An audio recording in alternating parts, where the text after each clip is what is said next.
I'm at 965 Payne Avenue, right on the corner of Payne Avenue and Preble. And as you can see, we're at Jerry's Roses.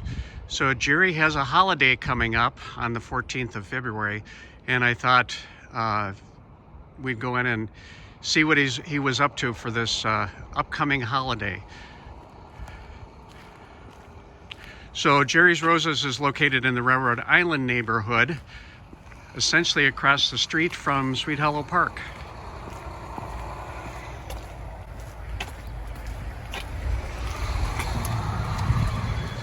Hi, Jerry. Hey, good morning, Brad.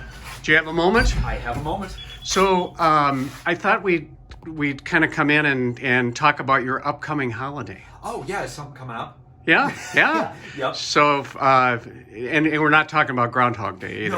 No. So it's the 14th of February.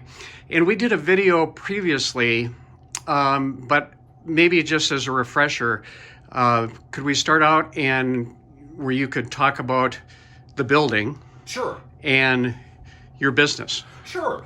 Well, the building here was originally Joe Russo's two-stall barber shop. Oh, cool. Yep. And I was not the first person to do flowers in here. The people who own the Flower Hut on Rice Street used to use this as a satellite store. Okay. Back in the late 80s, I want to say. So, but I've been in here ever since December of 2004. Oh, okay. Yep. So about 19, Yeah. not quite 19 yet, Yep, but yep, just was 18 in December. yeah, Yep. well, Yep. happy Merryversary. Yep, thank you very much. So, let's see, a couple things. One was, when you chose to open the business, Yep. obviously, the building probably was here and available, but why Railroad Island?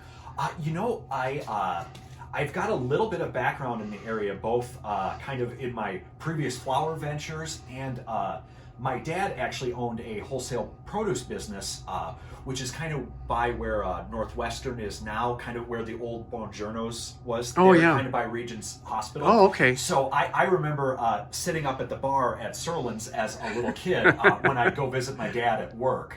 So I had a little bit of background in the area that way. And then also the person who I worked for in the flower business while I was still in college, his ex-wife Oh. grew up in the neighborhood, and he was actually the one to let me know that the business was, or the building was available. Oh, that's And that he thought it- that's pretty cool. Yeah, so two completely different families kind of pointing me in this direction. But it was kind of a college Yes, I needed something job. I needed something to do during the summer. Oh, so. and then it became a career. Yeah, exactly. It I managed to do this or do that all the way through college, and I haven't had to get a real job yet. So Yeah, there you go. Excellent, Yeah, it's a great business. So the other thing that I thought was interesting too is the facade of the building has changed as far as decorating and Yep. just the look of the business. How did that come about? Actually, there were some local grants available, and I was approached by, now I'm going to blank on her name because I'm on the thing, Anne DeJoy. From ESNDC. Exactly. Okay. Yep, she let me know, and she's like, oh gosh, it would be really nice if we could get the place dolled up a little bit. She was buying some flowers for a fundraiser they were doing, and I said, well, I'll fill out paperwork, we'll see what we can do. Yeah. And she got me hooked up with, my favorite part, I like the awning, but my favorite part by far is the mural. Yes. And she got me hooked up with Andy Rowe up the street at Port and Starboard Tattoo. Oh, Yep. so he did the. He did the mural. Oh, And I'm sort of, I can put flowers together all right, but I'm more of a math and speculation person. That's kind of how my business works. right. And I'm honestly mildly irritated because that was his first try doing a mural. Oh, Was mine. That's how his first attempt turned out. that's how good he is. Yeah. As someone who barely has an artistic bone in their body, it's mildly irritating, but I love it every time I pull up to the Yeah. building. So yeah. tell me about your upcoming holiday. Yes. So we're at the 2nd of February, and I doubt if you've quite started yet, but Yeah. It's funny because the business can change so quickly. Most of my stuff for Valentine's Day, I pre-book at the end of December because I want that out of my head. And a lot of these growers and distributors want the orders early, and they usually will give you a pretty good price if you pre-book. And sometimes if you wait to the last minute, it's better, but not always. And in the case this year, they've got a bunch of wet weather in Colombia and Ecuador, which is kind of crunching the production down a little bit. Oh, okay. So usually I keep my prices lower, closer to the holiday, but this year it's not working because there's just no product available. But my pre-book stuff is all good. So there is a bit of a supply chain issue, but it's more weather related than exactly. Yeah. Like last couple of years COVID related. Right. Yeah. And I mean, we still have challenges with trucks and planes, but it's not as bad as it was a year ago. So let's see. What you probably are running normal hours currently. Yeah.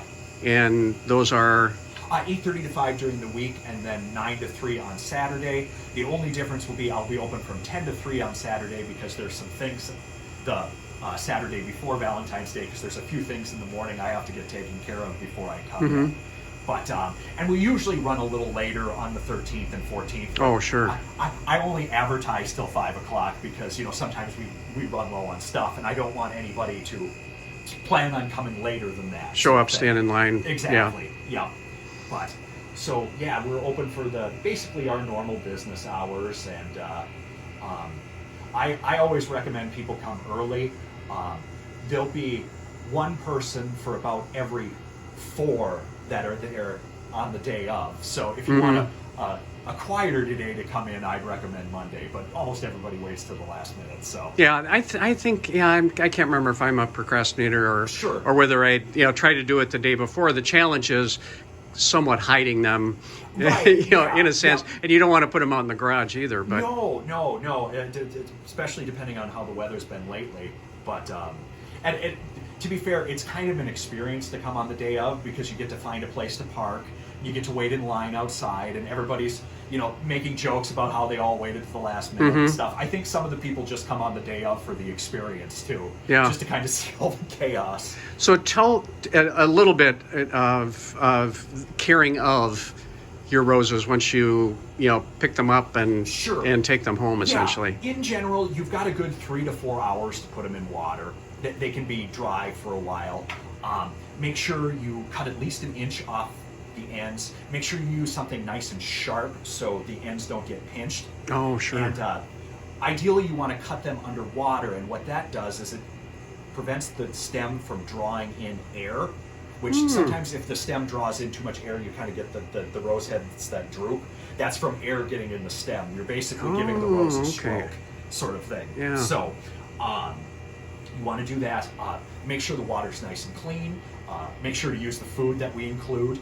And make sure that your roses have all of the foliage stripped so there's no leaves hanging in the water, because those will end up rotting and making the water dirty. And so strip all that off. Yeah, you don't want any of that stuff. You don't want anything other than the stems hanging in the water. Okay. Yeah. All right. Well, give me your hours again, phone number, and if people want to get a hold of you, Facebook wise or whatever. Sure. It's fairly hard to get a hold of me on the day before and the day of, but 8:30 to 5 on Monday and Tuesday there. We don't do deliveries the week of Valentine's Day, because if you've been in here, you'll understand why. But if people want to, they can actually pre-book orders for pickup on my website, which is jerrysrosesmn.com. Oh. That's actually my preferred way of, if you want to communication. pre-order, that's the best way, because we get your card, we get all the information, I get a nice spreadsheet of all the orders. Oh, and it's pretty automated then. Exactly. It makes everybody's life a lot easier for the customer for pickup and for me keeping the orders distributed. Okay. But we should have plenty of stuff. You can just walk in and buy something too. Right. Which is normally what I do. Yeah, exactly. Yeah. But I kind of like the pre-order idea. Yeah, no, I mean, it works out really well. And, the people that, sometimes there's a little bit of bragging rights to the pre-ordering where everybody else is waiting in line. And you can be like, I'm Joe Swanson, and, I'm here for my 1 dozen red. Come on down. And then you kind of get to buck the line. So, yeah. I mean, if that's an incentive for people, you go right ahead. Yeah. Anything else? Not much. I really like the grower I'm using, so the roses should be really nice. I haven't had any problems, so it should be nice stuff for what I charge. And I suppose I could go over pricing too. The assorted colors, your pinks, yellows, whites, lavenders, that sort of stuff, they all run $25, including tax. For a dozen. For a dozen. Okay. The red roses are $40 for a dozen, including tax. And then my dyed and tinted roses, like the rainbows, the blues. I think I've got some purples. I've got some ones with glitter on them. I've got some ones white with red on the outside. Those are also $40 for a dozen. Okay. Yep. And all of the prices include tax on the holidays, because we go up in price a little bit, but that way I'm giving like almost an 8% discount, and it just makes the transactions go faster too. Sounds great. Well, again, it's a great business, and Jerry and I have known each other since I marketed the brownstones on Sweet Hollow Park, which is about 2009, so that's 14 years ago. That's hard to believe. Yeah. So anyway, and that's when they were new. So and I marketed a few in the interim. But it's a great business, and hopefully people can stop down and say hi and buy a dozen or two. Yes, absolutely. All right. Thank you. Thank you.